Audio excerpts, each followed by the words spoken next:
Support, no DQ. Welcome everybody to our unexpected review of NXT SmackDown live on Friday nights on Fox. Wow. What a freaking show. Okay, so we don't normally review SmackDown or Raw or anything main roster, but in this case, we kind of had to. Yeah, SmackDown was essentially half NXT, and they said this was sort of a last-minute invasion where most of the Raw and SmackDown superstars, well, in this case SmackDown because there's no sharing, are still stuck in Saudi Arabia because of a mechanical issue with the plane. And I'm thinking this was planned a long time ago because I didn't understand while watching this show in, where was it? Saudi Arabia. There's a word for the city they were in. Anyway, while watching Crown Jewel, I didn't understand how they were going to get everybody back over to the States in time to put on a live show the next day. They were going to be tired as fuck. As it turns out, they left enough people behind that they were able to pull together a pretty good show using NXT talent for half the roster. Mm-hmm. And this was great. It started not early because we started the show with Brock Lesnar coming out and quitting SmackDown so he could go over to Raw and attempt to find Rey Mysterio and exact revenge. A cool segment in itself. So this is how they're taking care of the idea that there's two championship belts or two world heavyweight belts on SmackDown, is Brock Lesnar's just going to quit and go over to Raw. So whatever. I feel like that's lazy. I think it would have made more sense if Raw had used their draft pick that they got for SmackDown, pulling Alexa Bliss and Nikki Cross. But whatever. Yep. That started the show, but then we had a women's match. And we had it for the women's championship, the SmackDown Women's Championship. Bayley was defending against Nikki Cross. And of course Sasha Banks was out there. And after Bayley got the win, which was with the help of Sasha Banks knocking Nikki Cross off the top rope, but whatever. After she got the win, Shayna Baszler comes out and runs Sasha Banks headfirst into the ring post and then gets in the ring and just destroys Bayley. Hits her with a running knee and then hits that side suplex slam that she has, and then hits her with another fucking knee to the face and just lays her out. And that's where it begins, folks, because after this, we get Matt Riddle and Keith Lee coming to the backstage spot where Sami Zayn's giving an interview and chasing him into the ring and attacking him. We get Miz TV with Tommaso Ciampa that turns into a match between Ciampa and Miz where Ciampa wins. Terrific match. We get I'm not sure who the other person was supposed to be, I guess it was Brooke. Dana Brooke and Carmella get attacked backstage by Bianca Belair, which allows Rhea Ripley and Tegan Nox to come to the ring. An odd tag team, but for some reason, it worked. Yeah, they come out to be the impromptu tag team opponents for Fire and Desire, Mandy Rose and Sonya Deville, and they win. And then we have Adam Cole come out because Daniel Bryan approaches Triple H and says, well, if you guys are going to invade, why don't you meet me in the ring and let's have a fight? And Triple H says, well, on the contrary, I know somebody who's ready for a fight. First he says he's in a suit. And then you see Shawn Michaels taking off his jacket, and then you realize it's cold and puts it back on. Yeah, so they tease Shawn Michaels and Daniel Bryan, which is a match that we've all been hoping for someday. But in this case, it's going to be Adam Cole versus Daniel Bryan, and he puts the NXT the NXT Championship up, and that's the main event for tonight. And fucking Adam Cole wins. Clean sweep by NXT. It is possibly the most Canadian invasion that I have ever seen out of any brand on any wrestling show. Like, this was the nicest of possible invasions, because even when they beat down Sami Zayn, they gave him a chance to run. Yep. They did. They gave him a chance to prove that he had an NXT shirt. Yep. In his car. And he took off. This wasn't as good of an invasion as I would hope for, but it is an invasion from NXT, and thank God. Oh, yes. they've had this option for a long time, and they've never done it, and we'll see where they go. Your thoughts on all of this, Jerry? So, I'm sitting at home, minding my own business. It's Friday night. I have no wrestling to watch. I've already watched my wrestling for the week. So, Friday. You got nothing to do. You ain't got nowhere to go. Yeah.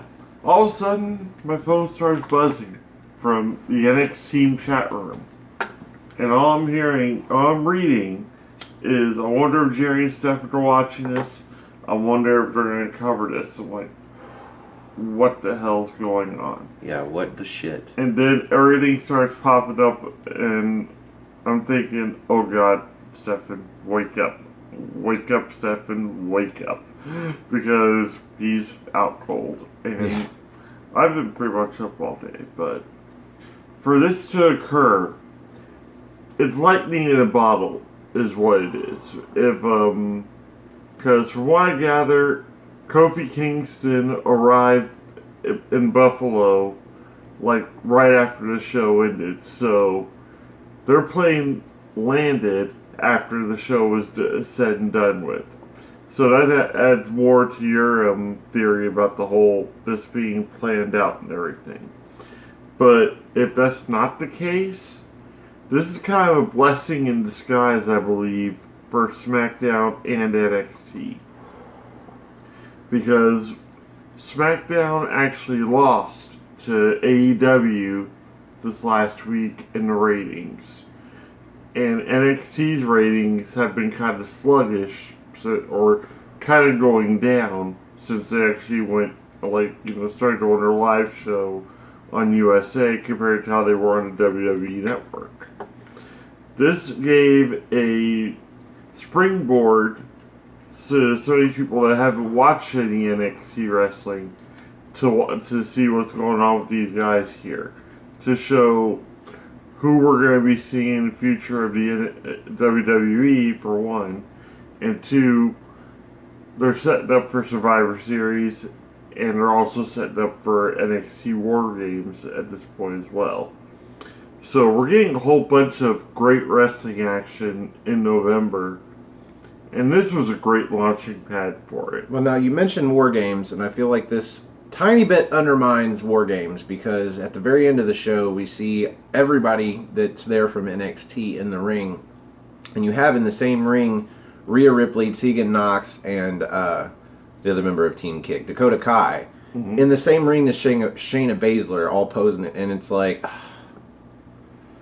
oh well, you've got baby faces and heels in the ring together, members of opposite teams. You've got Ciampa, but you also have the undisputed era's Adam Cole and Roderick Strong in the same ring. They are going to be on opposite sides during Wargames. Like this, it makes me a little bit mad. This was not handled with the most careful of gloves, but it is only a start, and we will see where this goes. I think it basically, when it comes down to something like this, it's for the greater good. It's one of those things where, like, the people will battle inside of a company, but if they feel their company is threatened in any way, shape, or form, they're going to band together in some way and actually make it work. This is leading to Wargames. Yeah. The night before Survivor Series, where at Wargames, NXT is literally split down the middle, and then at Survivor Series, they're supposed to come together as a group. So, Ciampa versus Johnny Gargano on a much larger scale. Because when they came over, they're still feuding, like, in NXT. Yeah. But they're tag team partners on Raw and SmackDown, winning both their consecutive matches before Ciampa went down with the injury. So, my final thoughts here are, it was good, wasn't great. I kind of saw it coming, because, to full disclosure, we came back, or I brought Jerry back here today to redo the NXT party that we tried to do live last night and failed. And so we got our guest back on the horn. We got the Griff, and we did that show again. And Jerry insisted that after that we watch SmackDown, and I'm like, why? And he's like, trust me, And I'm like, oh, something big. Spoilers, don't tell me. And he's like, I'm not going to tell you. He's like, just everybody wanted to know why we weren't covering this. And I'm like, son of a bitch, NXT invaded, didn't they? Mm-hmm. Because why else would we be the ones covering this? Yep. So I wasn't as surprised as I would have been. I was surprised by some of the outcomes. I was hella surprised by the fact that NXT got all of the wins in their 4 matches. Sweep. Short of like Lesnar and Heyman, this was an NXT show. It was an NXT showcase, is what it was, and we got a couple. I'm gonna go ahead and say dream matches out of it too, because Ciampa versus Miz. That's a match I didn't know I wanted until right then and there. Adam Cole and Daniel Bryan, I thought maybe they had crossed paths, but realizing, no, they hadn't.